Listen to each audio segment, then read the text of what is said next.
Hi, as Toon said, I oversee products and marketing for Local Matters. Let me find the clicker here. There we go. My home's in Denver in the U.S., which will come up a couple times as I talk today. Local Matters is a leading provider of advertising and local search solutions for publishers all over the world. And you can see where some of our clients in local search and directory assistance are in the map behind me. Our core product is an Internet Yellow Pages solution, but I'm not going to talk a lot about that today. I'm not going to talk about where we've been as a company or even where we've been as an industry, because I want to look forward to what I think local search is going to become in the years to come. And I'm really glad to be talking during this usage section of the conference, because I think that looking at things from the view of the consumers is really what's going to make publishers successful going forward. My goal here is to illustrate that the local search game is really far from over. The tools that exist today for finding local businesses have really barely begun to meet consumers' needs. And in fact, we're going to need to challenge some of the assumptions that we have about what local search is. So I'm going to tell the story of a consumer, me specifically, in a time in my life when I had a lot to think about. So 2 years ago, I was pregnant with my son, Aaron. I think he's pretty cute. Maybe some of you who have kids won't agree that he's maybe the cutest kid in the world.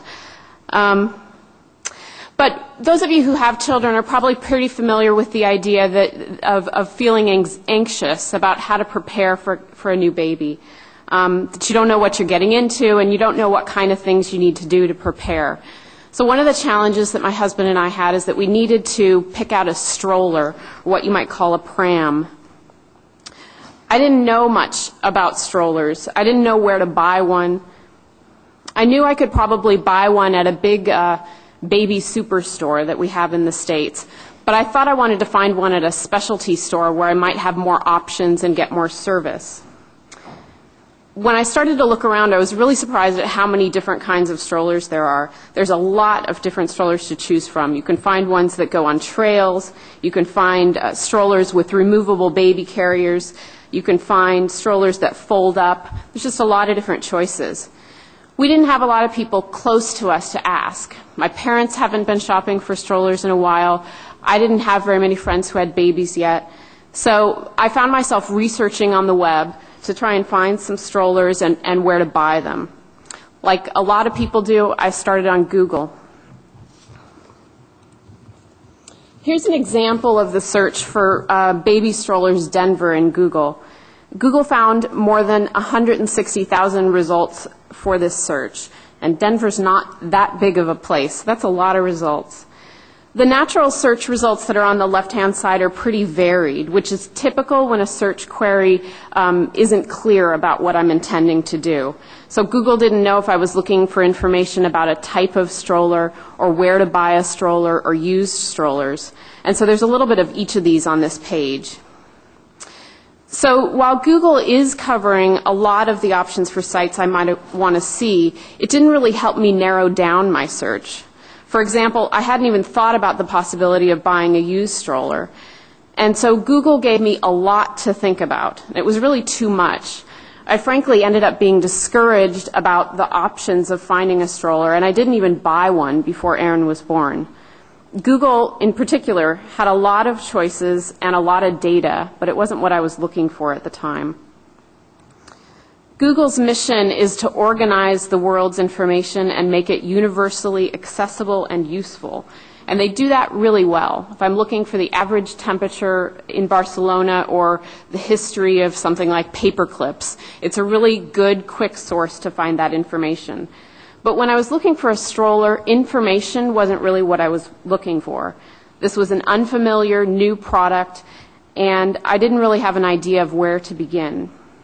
In retrospect, what I really wanted was a friend to tell me, here's what you need, and here's where you should go to get it. But let's take a look at local search first. Local search didn't really come any closer to helping me with my need, and it was even a little bit less useful potentially because it was just about local results. In this case, I did actually want a local result, but I also wanted to get a better idea for just the field of strollers and what I was actually looking for. What's interesting about this result set from yellowpages.com, it's again baby strollers in Denver. The first result is a furniture store. The second result is a handyman, or the third result is they're both home services at any rate. I don't know why a stroller comes up with home services. So the relevancy of local results in this case was sort of sketchy. Looking at it from another perspective, I think something that would have helped a lot was ratings and reviews. So let's take a look at the same kind of search on Yelp. This is the result for baby strollers in Denver, Colorado. Again, the relevancy of the results is a little bit iffy. There is a baby store in the first result. Second result is actually an arts and crafts store, which I think somebody mentioned strollers in the review, and that's why it came back. Even on a ratings and review search, I don't think that that's quite the solution.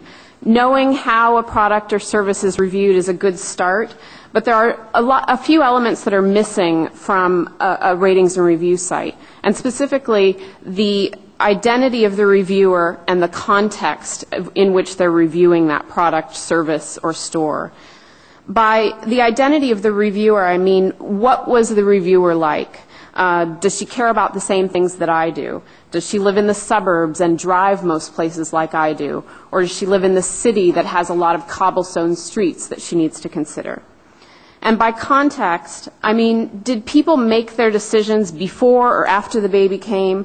Did their purchase of something else, like a car seat, influence their decision? So there were still some questions that a ratings and reviews site leaves open. So this gets at one of the great shortcomings of local search today. In our offline lives, if we're not sure about something, we ask trusted friends or family members for advice.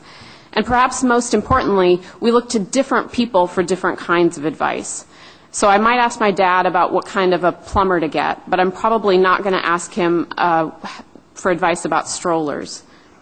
So back to the stroller for a minute. I did finally get a stroller. What happened is that a friend of mine said, listen, you're stuck in the house with a new baby. You need to go get a stroller. She said, just go down to the secondhand store that's near your house and buy a used stroller that works with your car seat. And that's what I did, and it worked for me. Let's take a look at that experience for a minute. I could have spent a lot of time researching and finding the best possible solution for that particular search. But I started and I got frustrated. So I ended up making a decision because a friend really compelled me to. I think that this kind of social decision making is actually more natural and ultimately far more rewarding than making business decisions based on data alone. Part of the reason for this is fairly straightforward. People like me will probably have similar criteria for liking or disliking a business or a product. For example, I tend to prefer locally owned stores, and so I want to get a recommendation from somebody else who has similar preferences. Another reason to seek the opinion of people like me is trust. Not to say that I don't trust people who aren't like me, but it's human nature to feel more confident in people I have a shared experience with. It's also somewhat logical. Familiarity implies accountability. Friends are only likely to make a recommendation if they feel strongly about it. Strangers don't have any consequences if they recommend something that doesn't work out. But another advantage of social decision making is less obvious. When my friend insisted that I buy that stroller, it was a form of social interaction.